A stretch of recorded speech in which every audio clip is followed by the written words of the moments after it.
اعوذ باللہ من الشیطان اللعین الرجیم بسم اللہ الرحمن الرحیم الحمد للہ رب العالمین والصلاة والسلام علی نبی الکریم وعلی آلہ الطیبین الطاہرین المعصومین المنتجبین ولعنۃ اللہ علی اعدائہم من الآن الی قیام یوم الدین آمین یا رب العالمین۔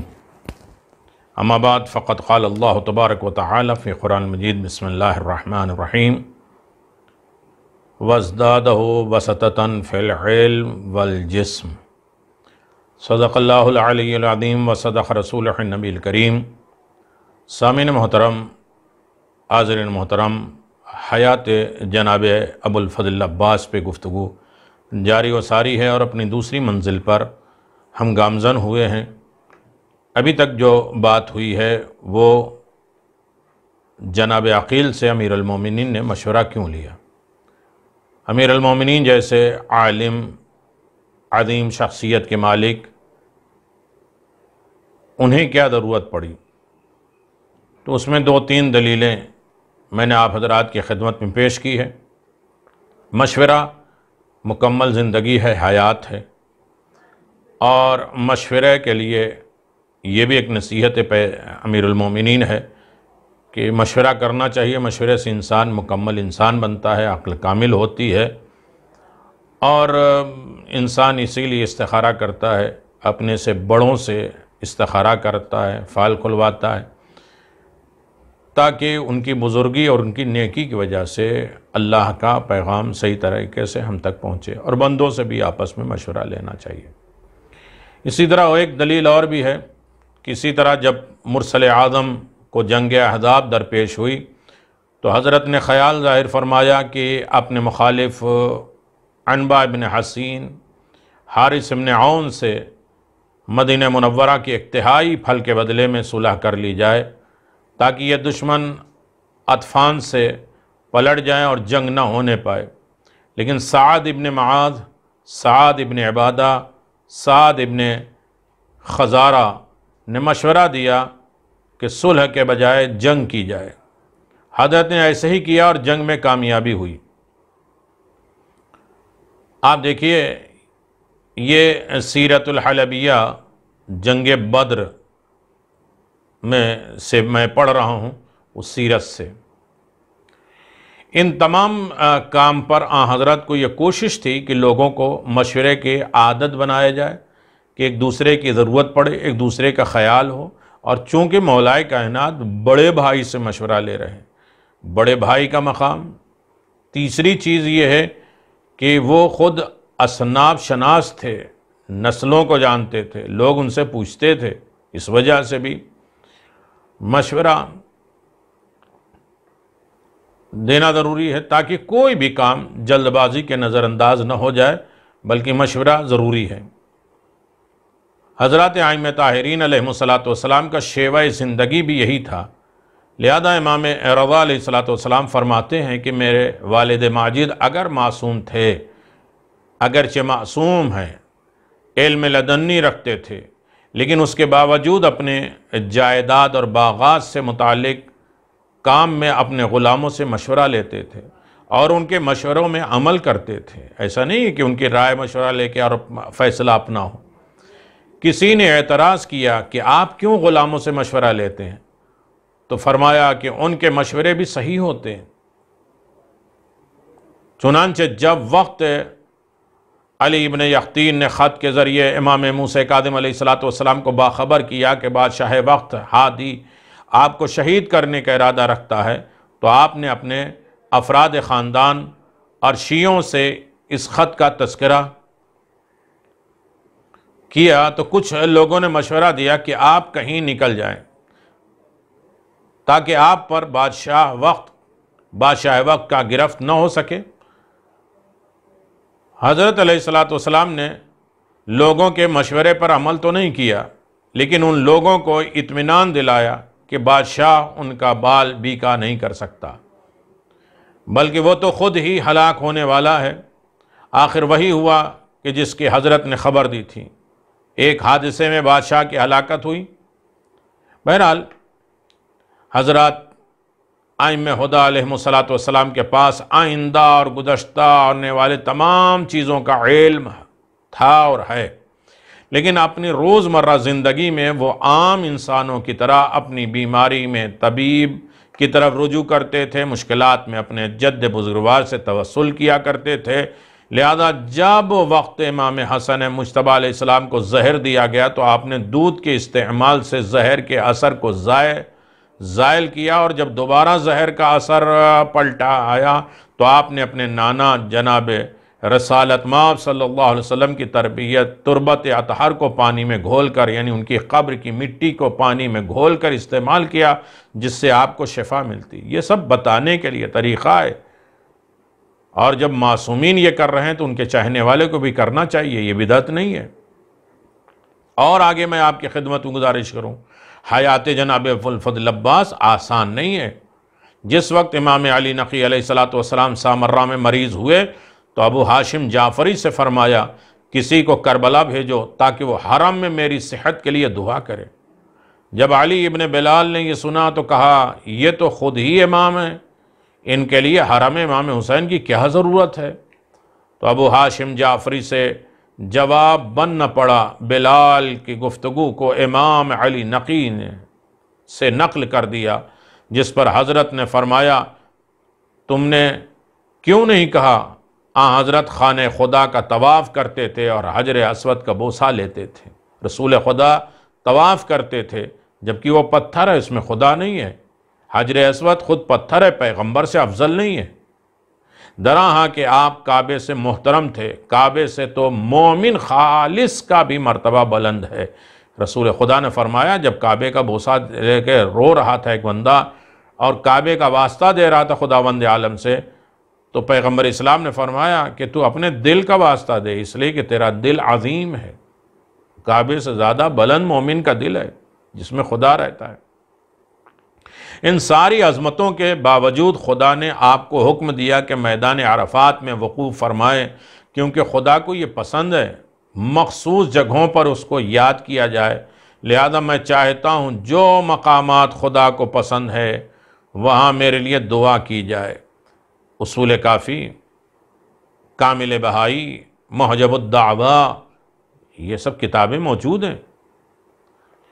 ان واقعات سے یہ بات واضح ہو گئی کہ عقلی اور عادی کاموں کو فطری انداز سے انجام پانا چاہیے۔ یہ معجزاتی زندگی نہیں گزار رہے تھے، ہمارے درمیان آ کے چاہتے تو معجزے جو سورج پلٹا دے، چاند کے 2 حصے کر دے، زمین کو پلٹا دے، سمندر پہ راستہ بنا دے، وہ کچھ بھی کر سکتا تھا، لیکن عام انسان جیسی زندگی گزار کے یہ دنیا کو بتایا کہ تم ڈرو نہیں، خوف زدہ نہ ہو، تم ہماری اطاعت کر سکتے ہو۔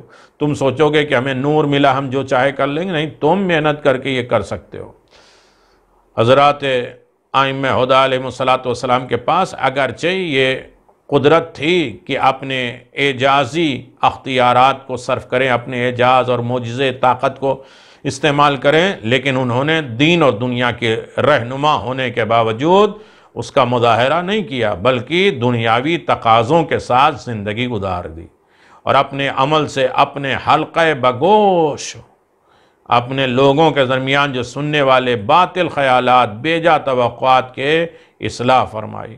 حضرت امیر المؤمنین علی ابن ابی طالب علیہ السلام نے بھی زوجہ کے انتخاب میں اسی روش کا انتخاب کیا، اسی طریقے کو چن لیا، لیکن اگر وقت نظر سے دیکھا جائے تو عقیل سے آپ نے مشورہ نہیں کیا، بلکہ حضرت کا مقصد یہ تھا کہ عقیل چونکہ عرب کے قبیلوں کے نام نسب سے آگاہ ہے، لہذا ایک شجاع اور شیردل گھرانے کی خاتون سے آپ کی شادی کا پیغام دے، اور یہ بتلا دیں کہ ایک بہادر شخصیت نے بہادر خاندان کا انتخاب کیا۔ تو کیا مقام تھا فاطمہ کلابیہ کا، جن کو پیغام امیر المؤمنین علی ابن ابی طالب علیہ السلام نے بھجوایا۔ آپ اندازہ لگا سکتے ہیں، سلسلہ زرین اگر دیکھا جائے تو جناب ابوالفضل عباس علیہ السلام کا خاندان حضرت ابوالفضل عباس علمدار کے والد ماجد امیر المؤمنین حضرت علی ابن ابی طالب ہیں، دادا شیخ البطحا جناب عبد المطلب، جناب ابو طالب جناب عبد المطلب، پردادا سید القریش عبد المطلب ابن ہاشم ابن عبد مناف ابن قصعی ابن کلاب ابن مرہ ابن کعب ابن لوی ابن غالب ابن فہر ابن مالک ابن نصر ابن کنانہ ابن خدیمہ ابن مدرکہ ابن الیاس ابن مضر ابن نزار بن معاد ابن عدنان. معمولاً حضرت عدنان تک علمدار حسینی کے اجداد کرام کا تذکرہ ملتا ہے. کتنا عظیم خاندان تھا جناب ابو الفضل عباس کا. اللہ اکبر. شخصیت جناب ابو الفضل عباس، مرتبہ جناب عباس کا کون سمجھے گا، کون جانے گا.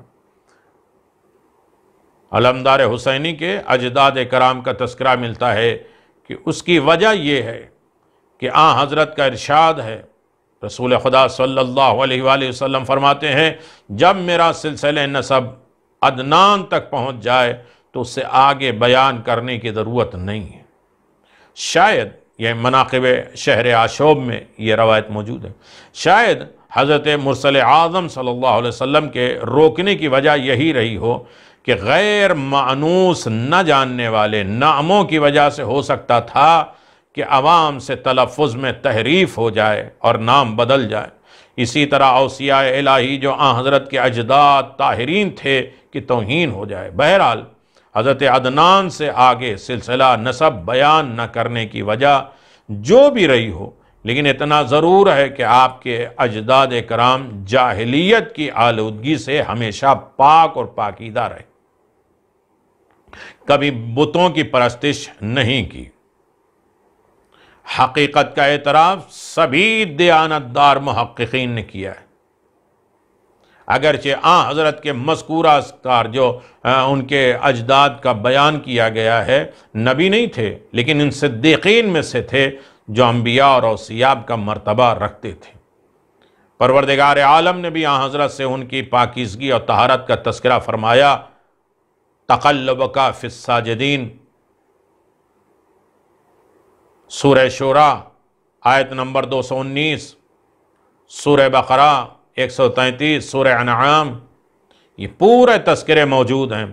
خاندان جناب ابو الفضل عباس کا اندازہ لگانا چاہتے ہو، عربی قاعدے کے عنوان سے ساجدین جمع ہے، الف لام کے اضافے سے استغراق یعنی تمام چیز اس میں جمع ہے، معنی پیدا کر کے سبھی اجداد کے لیے سجدہ گزار ہونے کا ثبوت فراہم کر دیا. یعنی جتنے بھی جناب ابو الفضل عباس کے خاندان کے اعلیٰ عدنان تک تھے سب سجدہ گزار تھے، بت پرست نہیں تھے. یہ ایک سب سے اہم ترین رتبہ جناب عباس کا ہے.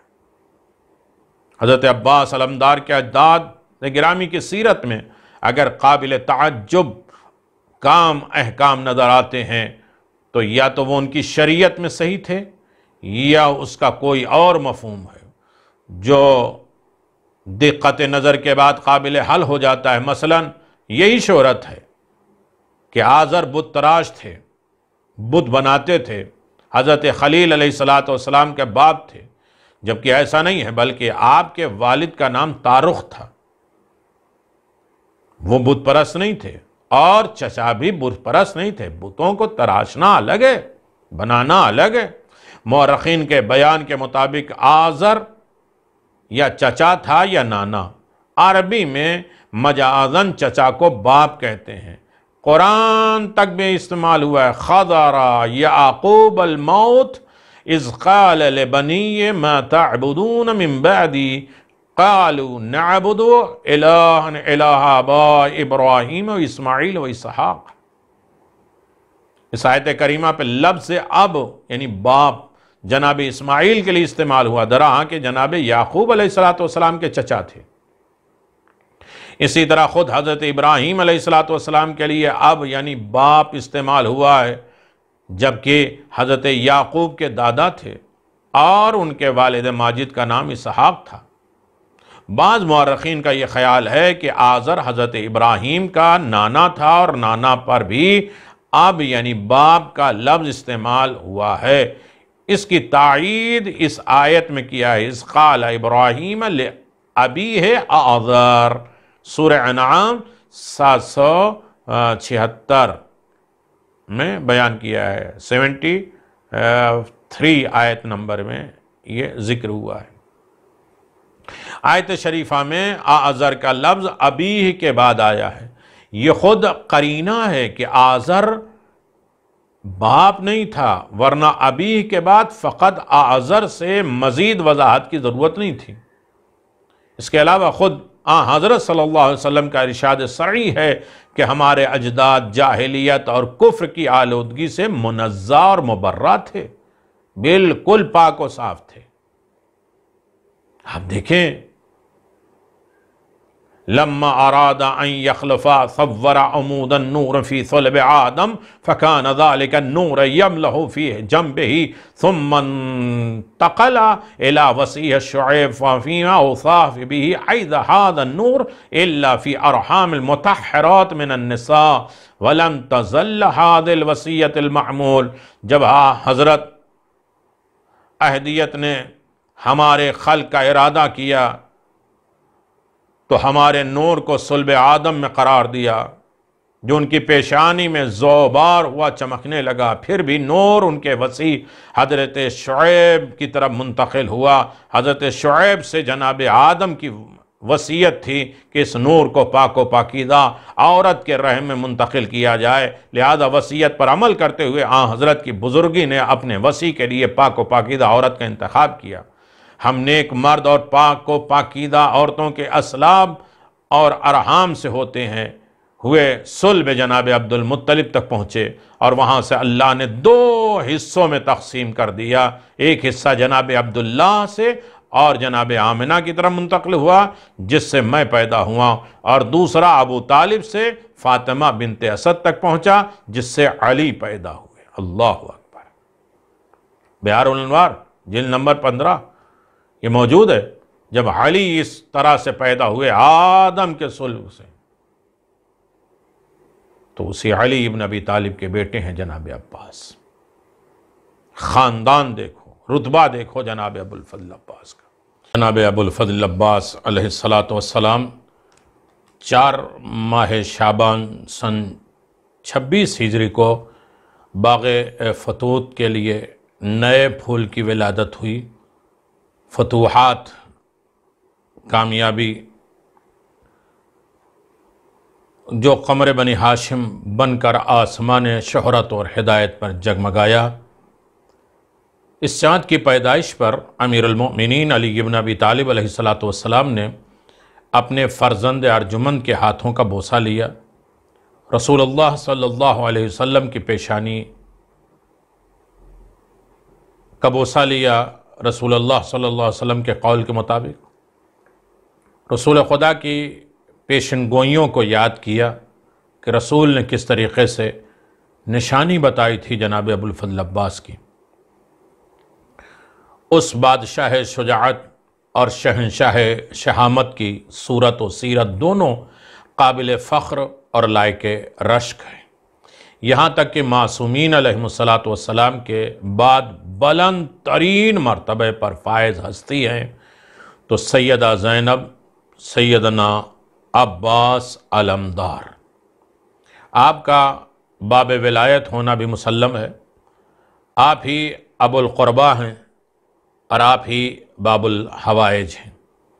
آپ وہ عبد صالح ہیں جو پشتیبان امامت کے طور پر متعارف ہوئے۔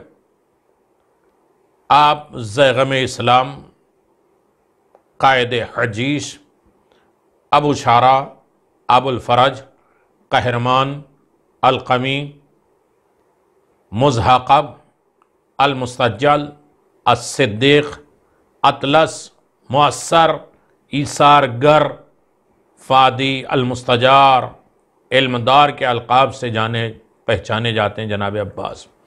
اور یہ القاب ایک ایک منزل ہے، ایک واقعہ ہے، ایک حقیقت ہے، ایک باب ہے، ایک عنوان ہے۔ جہاں تک آپ کے اسم گرامی نامی عباس کے مفہوم کا تعلق ہے تو اس کا مطلب غراتا ہوا شیر اور اس کی وجہ تسمیہ آپ کا شجاعت و شہامت کے آخری درجے پر فائز ہونا۔ آپ حضرت عباس بھی ہیں، غازی بھی ہیں، شہید بھی ہیں، غازی بھی ہیں۔ آپ کا ظہور شجاعت تو صفین میں بھی ہو چکا تھا، مگر اس کا عروج شجاعت کربلا کے میدان میں نظر آیا، جب ظہر عاشور کے ظہر کے ایک ہی حملے میں 500 نعرے بلند کیے گئے۔ حضرت عباس شجاع الطرفین تھے، یعنی باپ بھی شجاع اور ماں بھی شجاع۔ شجاعت علوی کے ساتھ شجاعت حزام بھی ورثے میں پائی تھی۔ حزام آپ کے نانا کا اسم گرامی ہے، جو بہت بڑے بہادر تھے۔ قدرت کا معجزہ دیکھیے کہ دنیا کے سب سے بہادروں اور علمداروں کے علم پنہا ہو گئے، لیکن اس عالم دور کربلا کا پرچم آج بھی پرچم توحید بن کر رہ گیا کہ علمدار اگر کہا جائے تو صرف ابو الفضل عباس سمجھ میں آتے ہیں، اس کے علاوہ کوئی نہیں۔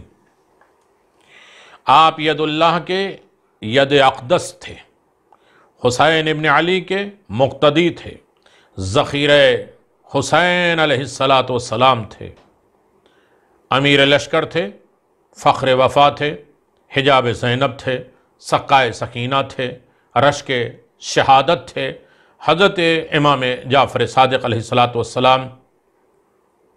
آپ کی شان اقدس کے بارے میں فرماتے ہیں، میرے چچا عباس علی کے بیٹے،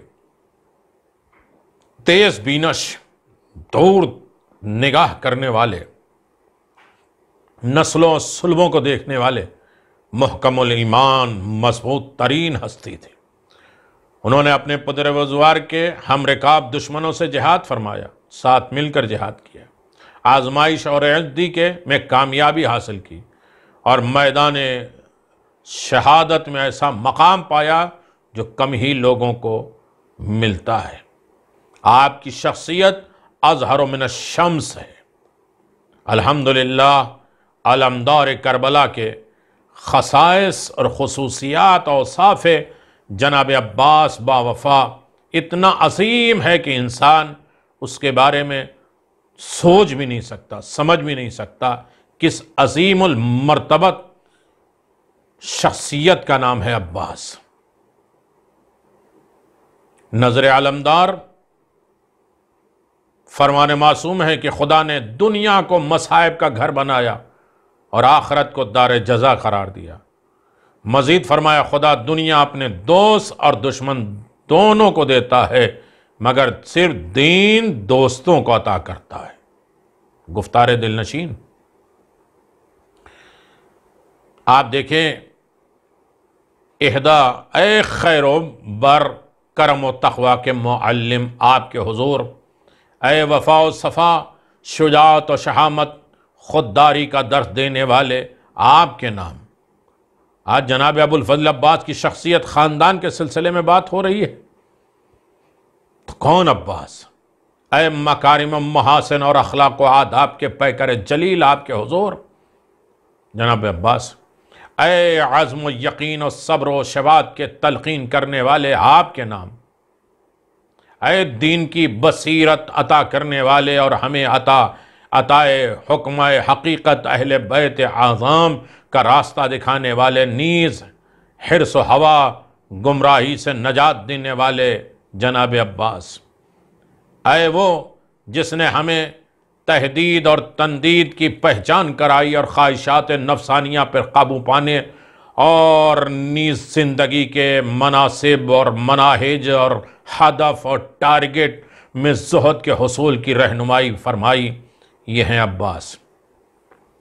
اس ہستی عظیم جناب عباس حضور کے، جس نے ہمیں حق و حق صداقت کے ساتھ حقیقت کا ساتھ دینے کا درس دیا، احکام الہی دین متین کو روشن کرنے والے عباس آپ کے نام آپ نے ہمیں کتاب اللہ، قوانین الہی اور اللہ کے رسول نیز اہل بیت کرام کو سر بلند کرنے کا سبق دیا۔ اس کے حضور کہ جس نے ہمیں سچوں صادقین کے ساتھ ہو جانے کی تلقین فرمائی، ان عظیم ہستیوں کے ساتھ دینا سکھایا جنہیں اللہ نے منتخب فرمایا اور صاحب اختیار بنایا۔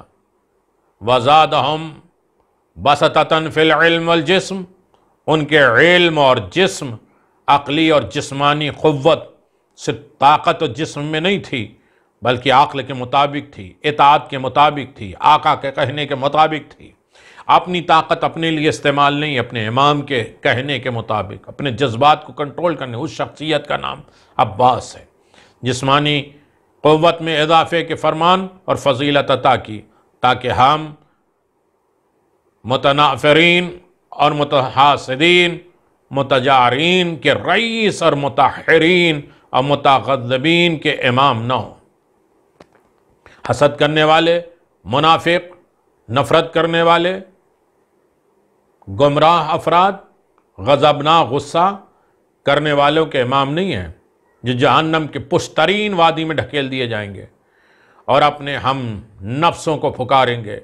تحقیق اللہ جل شانہ نے اپنے خطاب کے ساتھ اپنے محکم کتاب قرآن مجید میں ارشاد فرمایا، یا ایھا الذین آمنوا اتقوا اللہ وکونوا مع الصادقین، وقال اللہ تبارک واعتصموا بحبل اللہ جميعا ولا تفرقوا، وقال اللہ تبارک و تعالی ولا تنازعوا فتنفشوا وتذهب ريحكم، وقال اللہ تعالی امرهم شورى بینہم۔ اے قمر بنی ہاشم، اے قمر عشیر قبیلہ علی کے چاند، آپ کے نام عباس، اے حامل لواء پرچم دار توحید، اللہ کے پرچم کو اٹھانے والے، اے بطل القمی القما کے فرزند آزاد، اے کبش الکتبیہ کے نام، اے امام کے حامی، کربلا کے پیاسوں کے ساقی، لشکر کے سالار، ولایت اور امامت کے پشتبان، آپ عباس ہیں۔